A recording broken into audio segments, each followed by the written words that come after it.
Good morning, everybody. As you can tell, we're going to be in, well, I don't know if you can't tell because it's not up there, but we're going to be in John chapter 18. So go ahead and open up back to that if you would like to. John chapter 18. We're going to get there eventually. This is a class, obviously, that kind of jumps around a little bit. I did not really have a game plan for this class when I started it several weeks ago because I knew it was going to kind of be fluid. Now we kind of have a pretty clear picture of where we're going to end up, kind of case by case. Today is going to be primarily about Jesus' representation before Annas, which if you have read the story of Annas with Jesus, there's not really a whole lot there. There's only about 3 or 4 verses. We're going to cover that time period, though. And that's one of the things I really want to get across, especially with this class, is just how much time elapses kind of around these movements. I think sometimes we think, well, he just saw this person, he saw this person. There's quite a bit of time that elapses in between these events. That being said, the speed with which these events unfold is both shocking and deliberate. And so we'll kind of accentuate that a little bit as we talk about this morning. Next week, he'll be before Caiaphas and the Sanhedrin, but that's a conversation for then. Before we get started, I'm going to ask Chris to lead us in a word of prayer.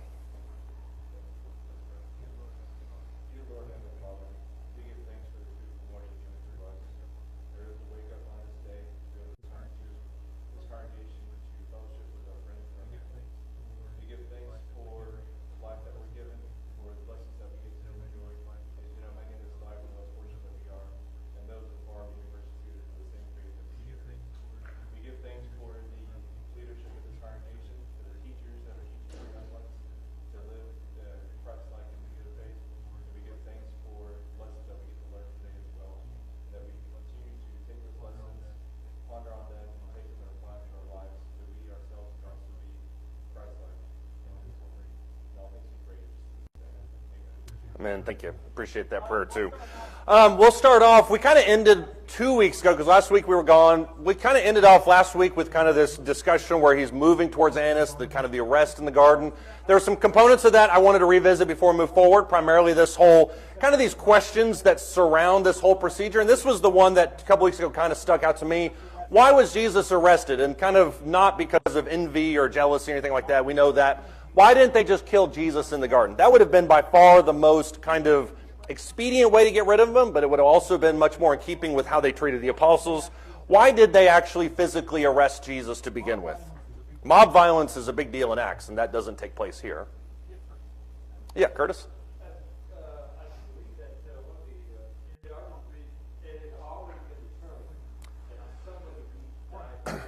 Right.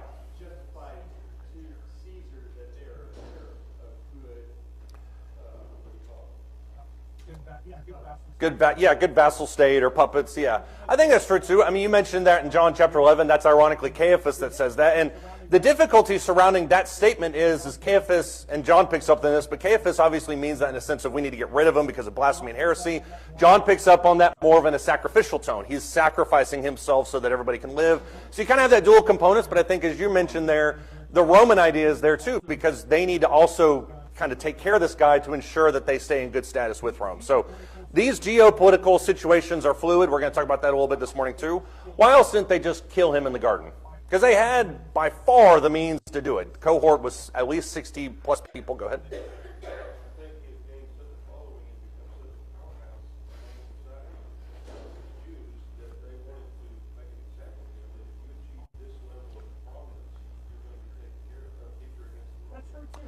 That's true too, but you also remember that most of his activities were up in Galilee. So the idea that he's now in Jerusalem, he's not, for all intents and purposes, he's not unique in terms of his activities inside Jerusalem. Certainly there were elements that last week that did that. I think there are other teachers that were allowed to teach and probably had just as inflammatory rhetoric, but Jesus was a special case in that scenario. But you're right, I do think as an example of what happens when you oppose Rome and oppose Judea. Yeah, it would have made him a martyr. Exactly. That's kind of the thing that I was getting at, and me and Debbie are always in sync, and so if you're ever wondering where I'm at, just ask Debbie, because we're always right there together. But there were 2 reasons, at least, that I came up with. Number one, they needed to discredit him, not just eliminate him. They have to actually use him as an example, as you mentioned, of kind of what happens when this thing takes place. If you just kill him in secret, then there's not really any kind of, there's not an example, there's not any story, that doesn't take place. The other aspect of it was what Debbie just mentioned, which is that it makes him a martyr. And that's what you don't want to happen. The Jews have a checkered history with martyrs in terms of insurrection. John Hyrcanus was one of those people. Bar Kokhba revolt, that's going to happen 60 years after this. That's also another example. So both of these, I think, are reasons why they arrested him. I wasn't ignoring you, James. Go ahead.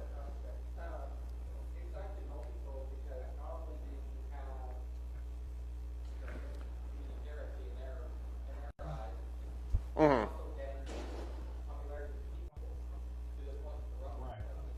Right.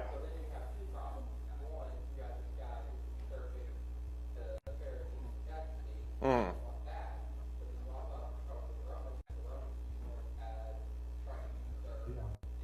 Yeah.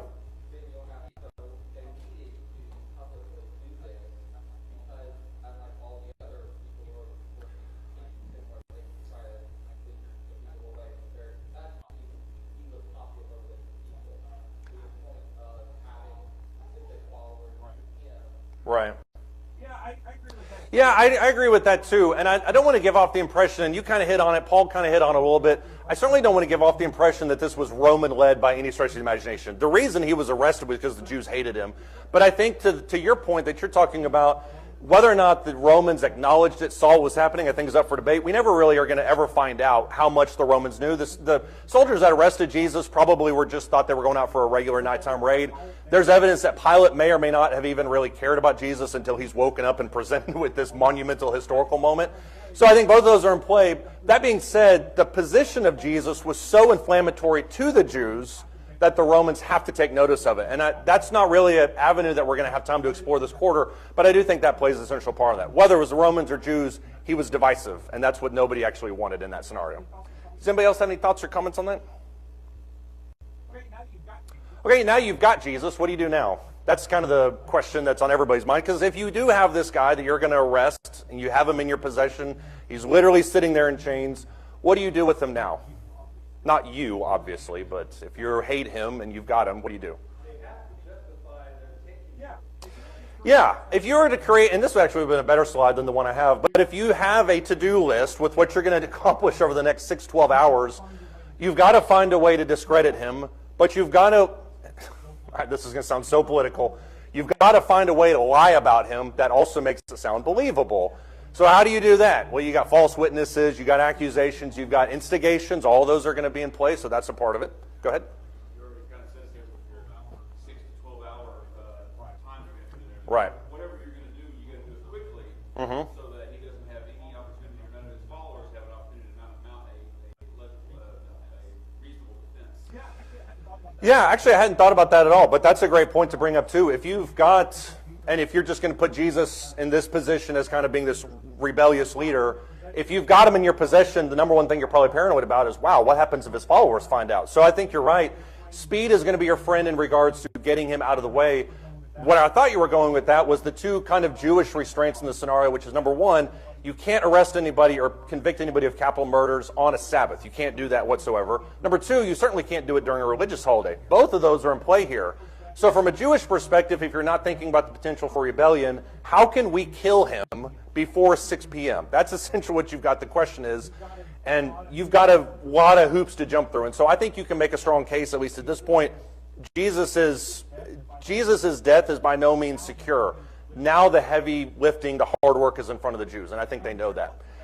There's lots of factors I think they're in play, and this is actually where I thought we were going to go with this, but there's, I think, this dance that you have whenever you look at this situation. You've got a semi-autonomous power, which is Israel. Israel is a vassal state of Rome. Israel can operate somewhat independently, but Rome still has oversight of all of them.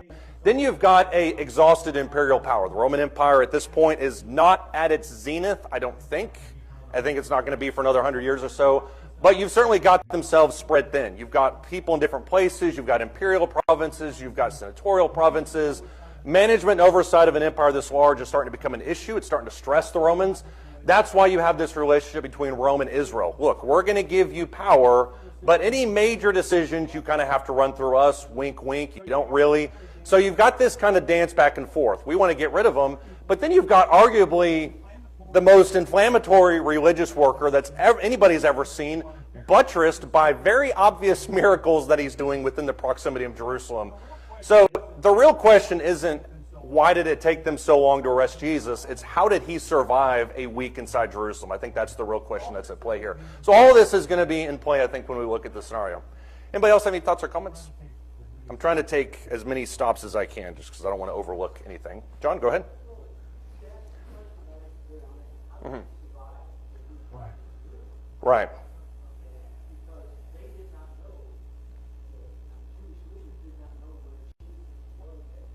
Right.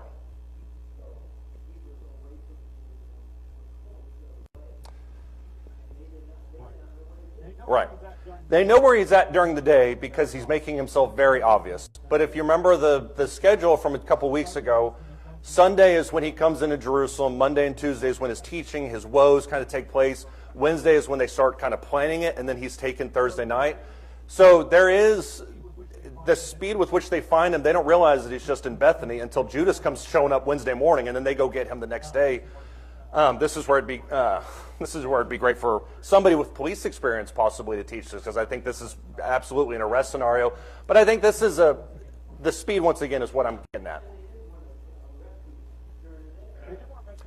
They didn't want to arrest him during the day because they knew exactly what Levi was talking about, which is you're going to have a revolt in your hands at that point. Go ahead. Mm-hmm. So when you get the last writings of the Old Testament, the Roman Empire is not even being discussed, other than being prophesied looking ahead. Right. That they're going to be a thing. And then by the time you get the part of the 400 years of silence, and then by the gospel writings, now suddenly Rome's in power, like it says, Israel about to stay one of the nations. Mm-hmm. I know many of this word study this more at length. When did the Romans come in? It's obviously during that period. Do you have a feel for how long they've been in power by the time the Testament writings take place? So I really want to answer this, and I'm not trying to diminish it at all, but your wife would be probably a better person to answer that question. And I've been trying for 4 years with history lessons trying to get that. But I do think Lauren would know a lot more about it. To answer your question, a very rough estimate, Punic Wars with Carthage is 250 BC, and so you've got a couple hundred years where they're starting to develop. That being said, the majority of that is as a republic, so you don't have a dictator system until right before this takes place. So that kind of adds to the whole flavor of it as well, is you've got roughly 50, 60, 80 years where they're starting to become more authoritarian in nature, but they're still being stretched far and far and wide. So I would say in the current state that they are maybe less than 100 years, but Rome as a national or as a world player, probably 300 years. My real question behind this question is the Israelites that are in power and in the everyday working common, these people have all grown up in a discipline. Right. They don't know anything else. Right. Yeah, and as a matter of fact, and we didn't really talk about this when we started in the first week, but there's quite a bit of tension that exists between Jews and Romans. I mean, you can look in kind of the relationships, and there's a lot of oppression that is being put towards the Jews, and so I think that instigates a lot of these revolts where the Jews are looking for somebody like Jesus, which once again it goes to that whole powder keg idea that at any point Jesus can basically say the word and they're ready to fight for him. I mean, it's the pump is primed for this kind of thing. Sandra?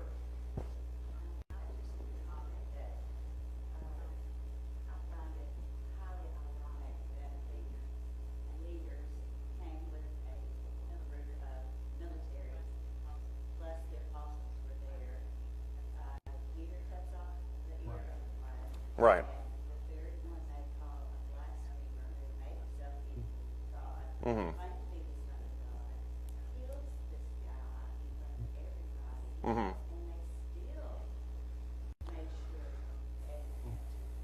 Mm-hmm. Mm-hmm.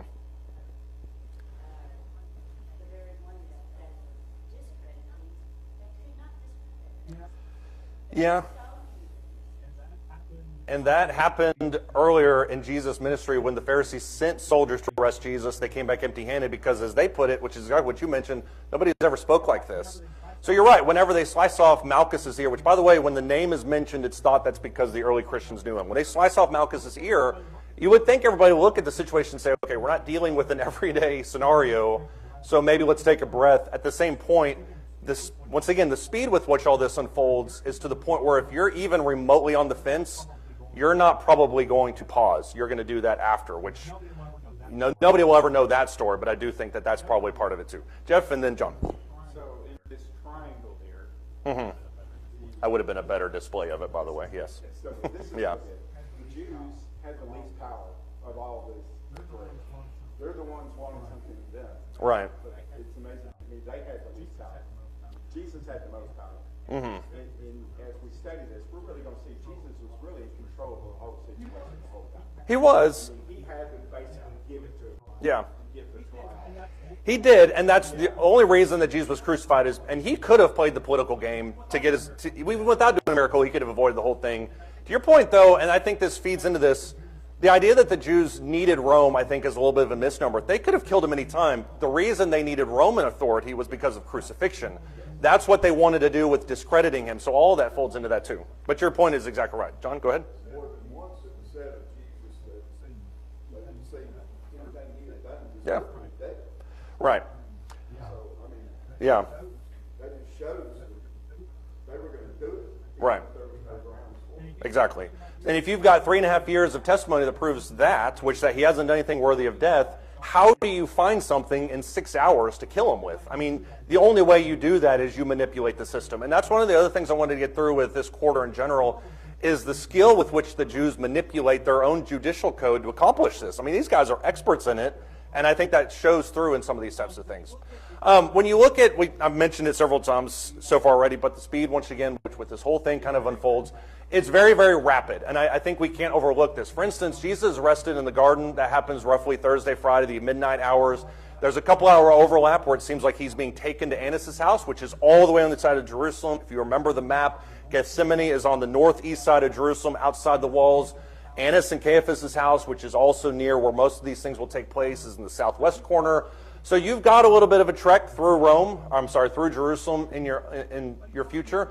But he's not taken to a judicial system. He's taken literally to Annas' private residence, which I think is shocking because it, number one, allows them to do what they're going to do in this section, which is kind of give him an informal hearing. But it's also preempts the highly illegal process of sentencing him and inquiring about him in a non-formal way. You can't do this in a house unless you phrase it as a casual conversation. That's why when it amps up in intensity, ship him off to Caiaphas, ships up into Sanhedrin, then he goes to Pilate. They're trying to ratchet up the pressure on Jesus because they know that the entire proceedings are bordering on the illegal. So that's another revolt they're going to have on their hands. If more Orthodox Jews find out about this, hey, we can't have this happening with our high priest. So there's that's built in there as well. Jewish trial with Caiaphas, which happens immediately after that. I would argue within minutes, primarily because there's evidence that Annas and Caiaphas probably shared the same type of house, very large, as you can imagine. Then he's convicted by Sanhedrin. The wording on this in all three of the Synoptic Gospels is very, very specific. It happened at sunrise. Why is it important to note that they happened at sunrise? Matthew, Mark, and Luke all say when morning came, that's when he was convicted by the Sanhedrin. Why is that? We mentioned it just a couple minutes ago. By the way, Annas is when Peter denies Jesus for the first time. That's when that happens. What's that? It's not Passover, but it's a similar idea. You can't convict anybody of death in the overnight hours. So Annas and Caiaphas are inquiring about his teachings so that when the Sanhedrin convenes at morning, they can then move it to the formal engagement, convict him within a matter of minutes, and he's gone. So he's convicted by the Sanhedrin at sunrise, essentially. The Roman trial with Pilate happens not long after that. And so Pilate probably isn't even through with his first cup of coffee by the time that Jesus is presented before him. All of this happens very quickly because you're trying to get him on the cross. Crucifixion is a notoriously lengthy execution. You've got to get him on the cross. You've got to punish him as severely as possible because you need him dead by 6 p.m. That's the whole point of all of this. Go ahead. Yeah, the express lane is another way to put it. Yeah, but fast track, they're getting this out the door for sure. Do you notice anything odd about that sequence of arrangements? Go ahead.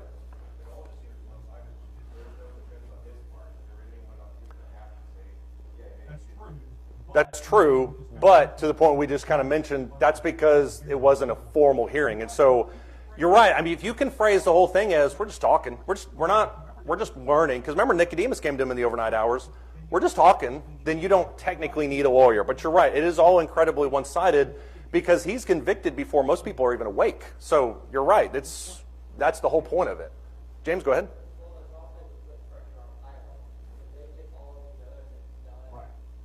Right.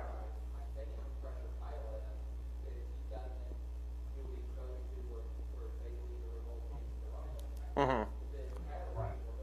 Right.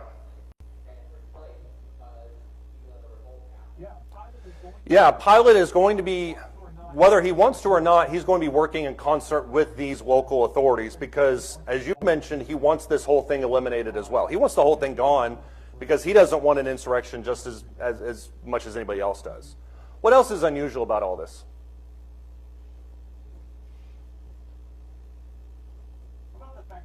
What about the fact that there's two Jewish trials? Why do you need two Jewish trials?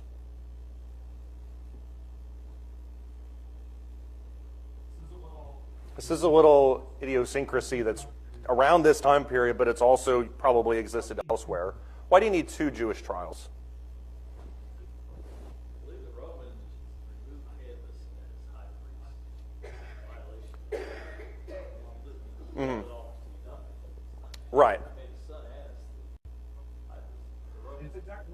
It's exactly right, except backwards. So Annas is the one they removed. You're right, and this is everything you just said is exactly right. Annas is the one that was originally in power. Caiaphas is his son-in-law, but the Romans remove Annas from power, and then Caiaphas comes along quite a bit later. But Annas is still in power, and that's one of the things that's fascinating about this is if you look at Annas and Caiaphas, both of which, by the way, in Matthew, I think, or in Luke, are talked about as being high priests at the exact same time, during the high priest of Annas and Caiaphas, which is another issue. You can't have two high priests at the same time. If you have these two working in sync with each other, that almost seems like a blasphemous statement. Why is it that you would have Annas and Caiaphas operating as co-high priests? Keep in mind, Annas is the father-in-law, Caiaphas is the son-in-law. Why is it you have two of them operating together? Jerry was 5 minutes too early with that. That's why I was stuttering for just a second. But you were right on. Go ahead.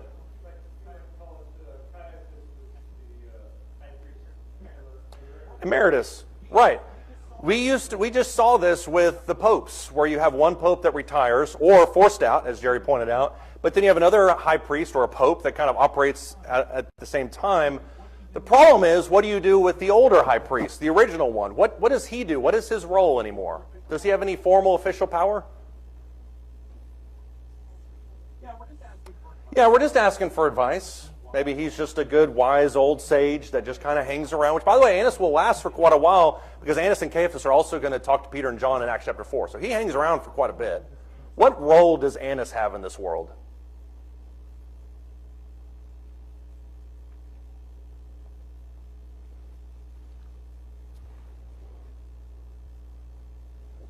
If you've got one high priest that was kicked out, and then his son-in-law is the one that's currently in power, what role does Annas have?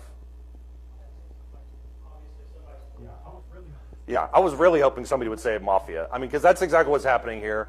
Annas is the power broker. Caiaphas is the one that's actually in charge. Now, keep in mind, Caiaphas has independent power of his own. He's his own man in a lot of ways. But Annas is the one behind the curtain pulling the strings. That's why they bring him to him first, is because, as you mentioned, you want this other guy saying, okay, let's examine him. But also, he knows the Sanhedrin is going to be swayed by whatever Annas has to say. And so, if you've got Annas that says, look, this guy's worthy of death, that greases the wheels for Caiaphas. That greases the wheels for the Sanhedrin, which really turns it up for Pilate. So you've got these kind of things that are in motion. It all started with Annas kind of beginning to talk about, or to interrogate him at first. This is probably going to be the most confusing part of the entire quarter. But if you think about the high priestly legacy, and this is what Jerry talked about a second ago, Annas is in power from 6 to 15 AD. So this is kind of his time where he's existing. The awkward part of that is the high priesthood is not supposed to be political. It is political because the Romans are in charge. And so they want their guy in. If you look around these 200 or 300 years around this time period, you've got high priestly dynasties, high priestly families that are in power, that the Romans want to be in power. Annas is the one that's in charge. Ishmael is a different high priest. It goes back to Annas' son Eleazar. Eleazar is in power for a year, goes to a different high priest for Simon. That's Simon for 17 through 18. Then it goes to Caiaphas, who's in power for almost 20 years. And you can kind of mess the numbers a little bit on that, sometimes maybe closer to 12 or 15. Caiaphas is in power for a long period of time. After Caiaphas is removed, you have more of Annas' sons that become high priest. So Annas is the one that's in charge. Even though he has no formal power, he's the one that's in charge. What makes this just slightly more awkward, Annas is the one that's installed by Quirinius, which is a Roman legate. He's the one that has governor type of powers over the region. The rest of them are going to be installed by Valerius, which is a prefect. Prefect is more like a mayor, does not have charge over everything, but you can see the stress with which the Roman Empire is operating in. You have originally a governor that oversees this area. He appoints Annas. He doesn't have time for it anymore. Now you got a prefect that comes in and starts taking charge. The reason all this is relevant is because Valerius would be succeeded by Pilate. Pilate doesn't have a pre-existing relation with Caiaphas, but they take power at roughly the same time, and they're also removed from power within 6 months of each other. So Pilate and Caiaphas are basically political BFFs that both have a vested interest in keeping the power in Judea centralized, keeping it problem-free. Go ahead. Are all these high priests still within the Levitical tribe?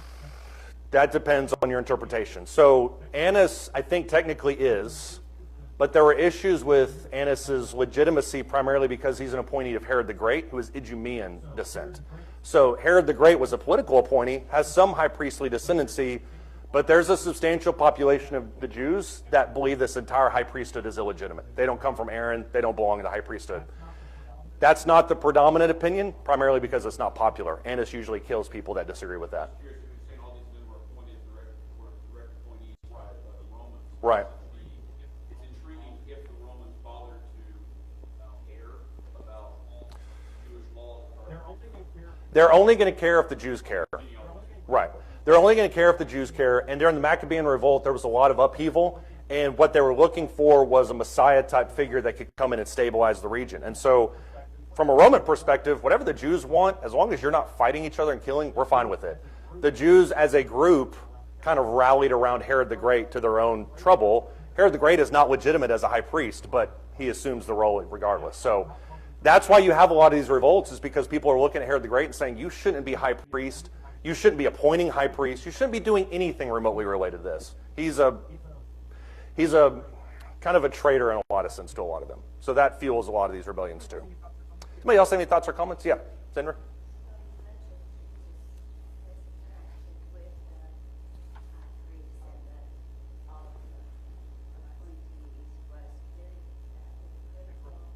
Incredibly. Right.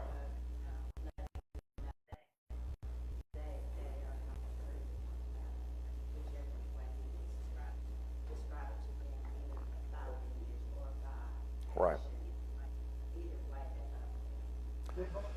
Everybody did. I mean, and that's the world that Jesus operates in, is he operates in this world of compromises and where people kind of create political expediencies because they value physical over spiritual. And it's a marked difference from Ezra. I mean, when they come back with Ezra and Nehemiah, they're so devoted to the law, but then because of these invasions, it just kind of shifts and it changes. And now they're saying, well, we need to identify more as a nation instead of as a religion. That fuels a lot of what Jesus has to say, and that's a conversation for a different time. But Jesus' arguments throughout the gospel is attacking this kind of compromise mentality. Yeah. Does anybody else have any thoughts or comments? Yeah, Ken? The magical hand from the...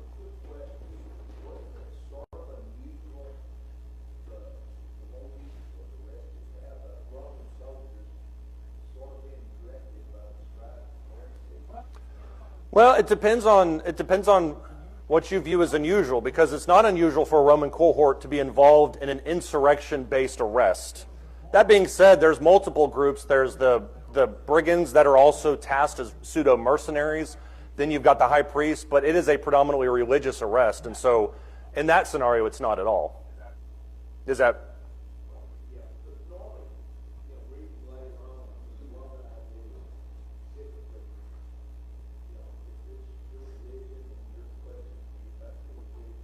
Right. Only they will leave you out of it as... Right. And that's why John goes through the details of showing the overwhelming show of force, is because they expected a revolt. They expected Jesus to rise up and do these things. And the fact that he didn't blew everyone away. Yeah. It all moves into Caiaphas and Annas' house. We mentioned that a second ago. This is in John chapter 18.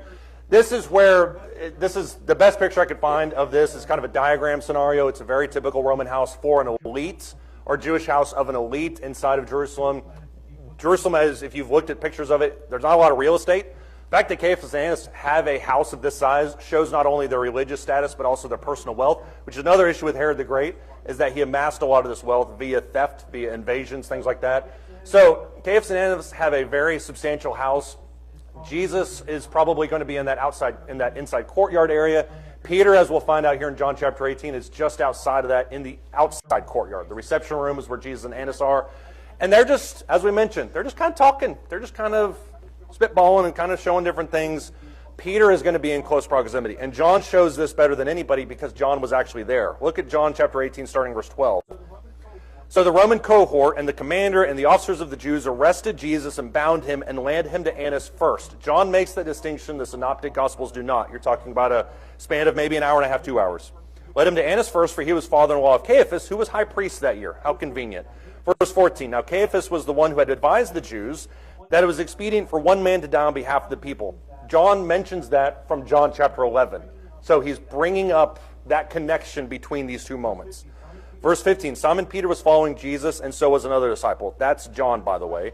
That disciple was known to the high priest, entered with Jesus into the court of the high priest, but Peter was standing at the door outside. So the other disciple, who was known to the high priest, went out and spoke to the doorkeeper and brought Peter in. This is now the first denial of Jesus by Peter. Then the slave girl who kept the door said to Peter, you are not also one of this man's disciples, are you? And he said, I'm not. Now the slaves and the officers were standing there, having made a charcoal fire, for it was cold and they were warming themselves, and Peter also was with them, standing and warming himself. John devotes 6 or 7 verses to kind of unpacking the layout of this scenario, and that's why I think this is so important. Peter is there, but he's not really there. He's listening, he's getting as close as humanly possible without actually being involved in the hearing itself. John then shifts the narrative in verse 19 to talk about the discussion between Jesus and Annas. The high priest questioned Jesus about his disciples, about his teaching. Jesus answered him, saying, I've spoken openly in the world. I've always taught in synagogues and in the temple, where all the Jews come together, and I spoke nothing in secret. Why do you question me? Question those who have heard what I spoke to them.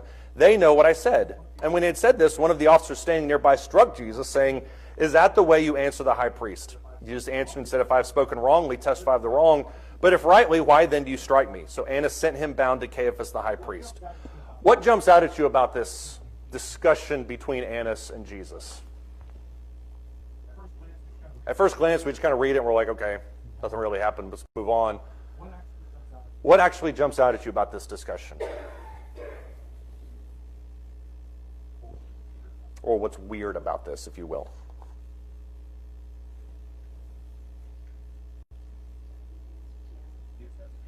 Jesus doesn't answer him. Right. Jesus doesn't answer him, which is not unusual for Jesus. He would do that with Caiaphas. He would do that with the Sanhedrin whenever that tiny little trial takes place. He would do that with Pilate. And I think that's a huge difference between the two men. But you're right, he doesn't answer himself. Why doesn't he answer for himself?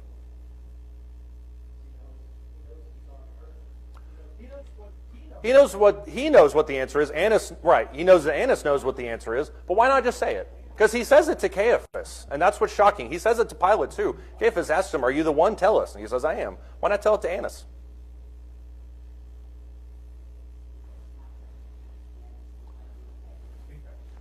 Bingo. When Jesus looks at Annas, he sees a man that has de facto power, but not actual technical legal power. And that distinction may be small, but what Jesus recognizes is that the entire proceeding that's taking place in front of him and would eventually happen with Caiaphas is so highly illegal that it doesn't even make sense. As a matter of fact, this person had this to say about that. I thought this was a great point. He says, a principle perpetually reproduced in the Hebrew Scriptures relates to the two conditions of publicity and liberty. In other words, you're free to act and say whatever you want to, but everything needs to be public. An accused man was never subjected to private or secret examination, lest in his perplexity he furnish damaging testimony against himself. What is that saying, essentially?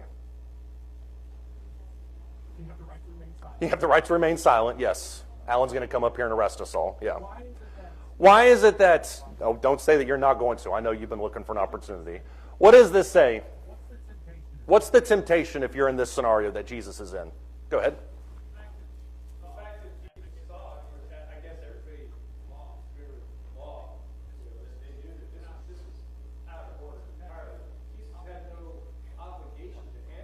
Right. Exactly. Think about the dynamic between these two. If Annas is doing a pre-trial hearing, which, by the way, is legal in our court code. You have the right to make a statement. You have the right to say whatever you want to say. That's not something that was ever even remotely encouraged in ancient Judea because of the temptation here in this world.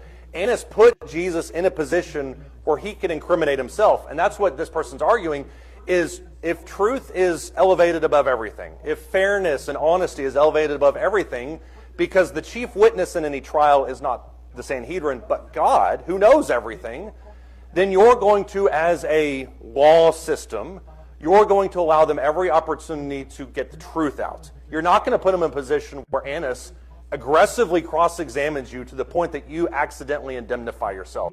That's what he's arguing against here in this case, which is why Jesus says, look, I'm not going to recognize this. You have no right to do this. You have no right to interrogate me. And I'm not going to say anything at this moment that makes it even harder.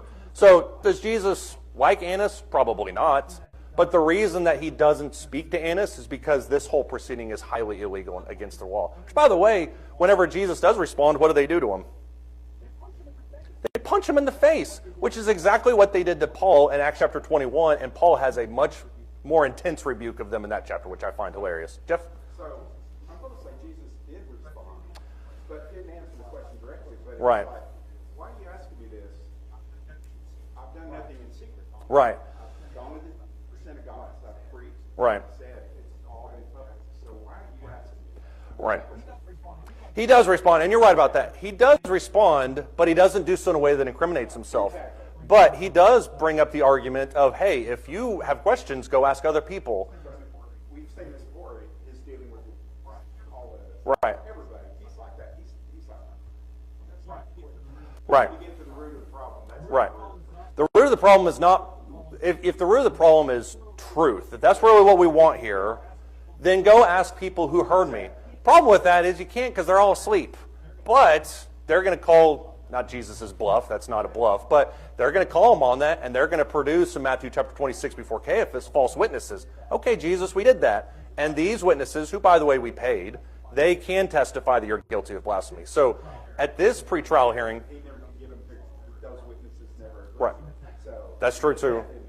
Yeah, and Jesus plays this moment perfectly. It's illegal. I'm not going to talk about it, but I am going to respond in such a way that if you want to know, go ask the people that heard it. They can tell you what I thought. yeah, it just kind of shows Jesus knows what's going on. He's in control. Oh, yeah. It'll work out the way it needs to work out. Even, yeah, Jesus, besides being God, which he is, and has perfect knowledge and omniscience, he's known this moment was coming for 30 years. Like, he's been preparing for it. So you're right in the sense that he plays this 100% perfectly. What is it that Annas asks him? Because this is a part of this text that usually kind of gets overlooked. What is it that he asks him about specifically there in verse 19? Right, his disciples and his teaching. Why is he asking Jesus about his disciples and his teaching? Yeah. Maybe I can bring up other people and we can kind of make this a 2-for-1 deal. Yeah, maybe that's the point. James, go ahead. Right.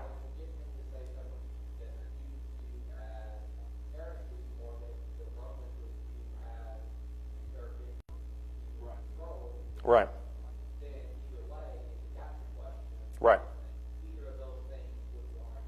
Right. There's two avenues that they're trying to get Jesus to incriminate himself, which number one is if we can ask you about your teaching and kind of vague questions, then maybe he'll say something that loosely resembles blasphemy. And so if we can get that, great. If not, let's find these disciples who can testify of you that what you did is also blasphemous. So we're going to come at it from two different angles. The irony of that is two of his apostles are sitting in the room next door. So all they really had to do was go get him, which might have been why the slave girl was asking about Peter to begin with. We'll bring this guy in because we already want to know about his disciples. Go ahead.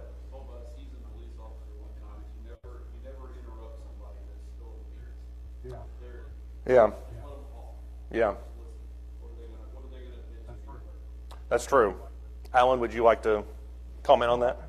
We're all kind of incriminating ourselves here this morning. But you're right. That's a perfect example. If somebody's going to talk, just let them talk. They'll incriminate themselves. Yep.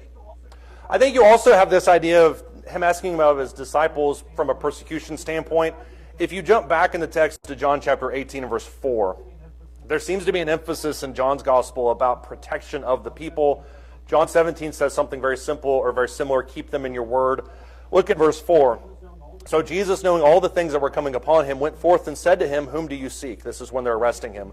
And they answered him, Jesus the Nazarene. He said to them, I am he. Judas also, who was betraying him, was standing with them. And when he said to them, I am he, they drew back and fell to the ground. And therefore he again asked them, whom do you seek? And they said, Jesus the Nazarene. He's reiterating the question, verse 8, for this point. I told you that I am he. If you seek me, let these go their way, verse 9, to fulfill the word which he spoke, of those whom you have given me, I lost not one. So the fact that Jesus is being asked these questions about his teaching and his disciples is a gotcha question, but Jesus confronts it from a position of illegality, but also in a position of protectionism towards his disciples. I'm going to make sure that I know Peter and John are in the next room. I'm going to make sure that they don't get him. So it's a comforting aspect of it as well, which I think is very fascinating. When you look at verse 21, John chapter 18, we've kind of mentioned this point a couple times already. But in John chapter 18, starting verse 21, why do you question me? Question those who have heard what I spoke to them. They know what I said. Why does Jesus call in witnesses? This is where, to Chris's point, he is calling essentially a defense for himself. Why is he asking them to question people who have heard him?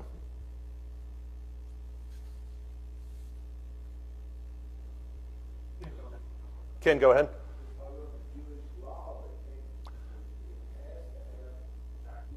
Exactly. Under Jewish law, you cannot execute somebody unless you have 2 or 3 witnesses that can testify about what he said. Can't incriminate yourself, because at the very least that's only one. But number 2, you also need witnesses that can reinforce what is being taught at large. Paul? Exactly. Did you have something, Levi? By flipping this around on them and then their reaction of inaction. Right. Towards this statement, it just further exposes the sham that is this entire thing. Right. You're not even willing to give me due process. Right. This is part of our law. We all know this. Right. You're not even going towards it. And if you go talk to people that I've taught, they're either going to substantiate what I say or what you say. Yeah.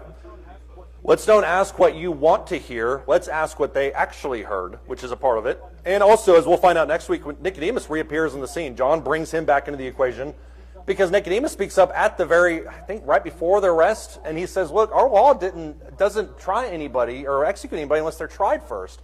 So it stands to reason that there are people that are in the Sanhedrin amongst the Pharisees that are looking at this whole thing and thinking, this whole thing is garbage. I don't agree with any of it. It's all illegal.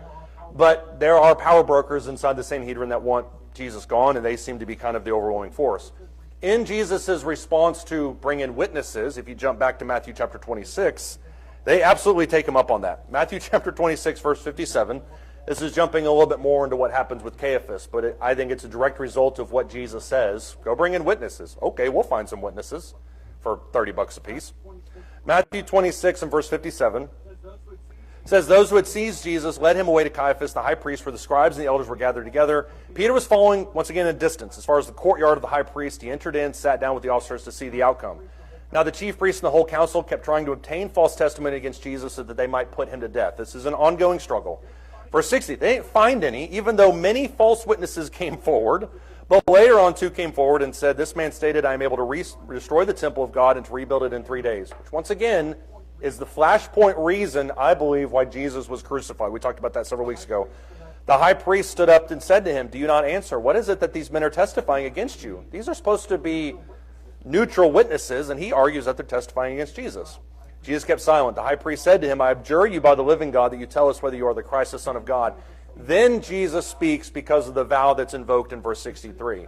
You have said it yourself, nevertheless I tell you, hereafter you will see the Son of Man sitting at the right hand of power and coming on the clouds of heaven. What's the impact of that verse, by the way? Because Jesus doesn't just say, you're right, you got me. He quotes Daniel. Why does he say that?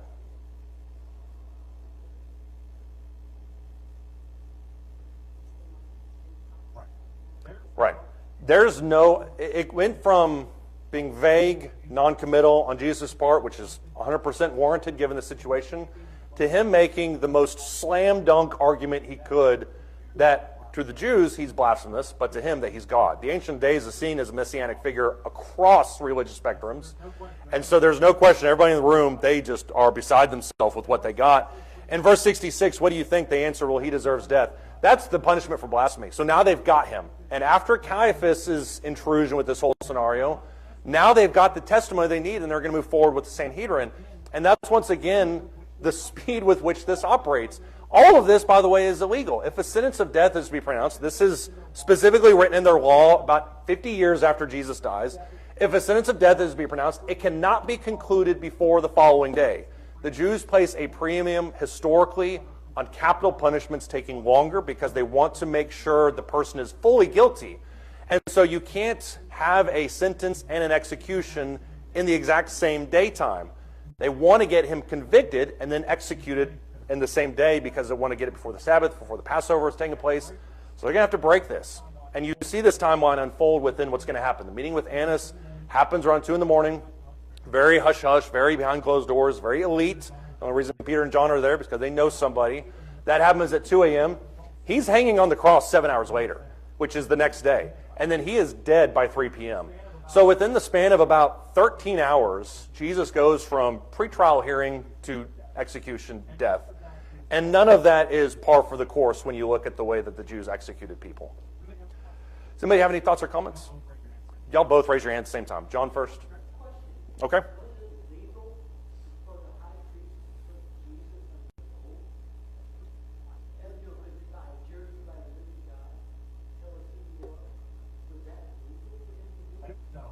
I don't know. I'll have to look that up because I can't remember off the top of my head. Is there a reason you're thinking that?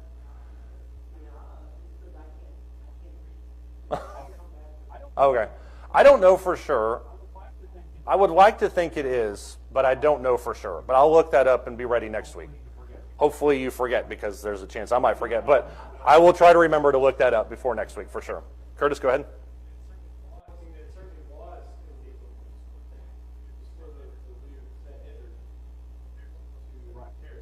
Right. Mm-hmm.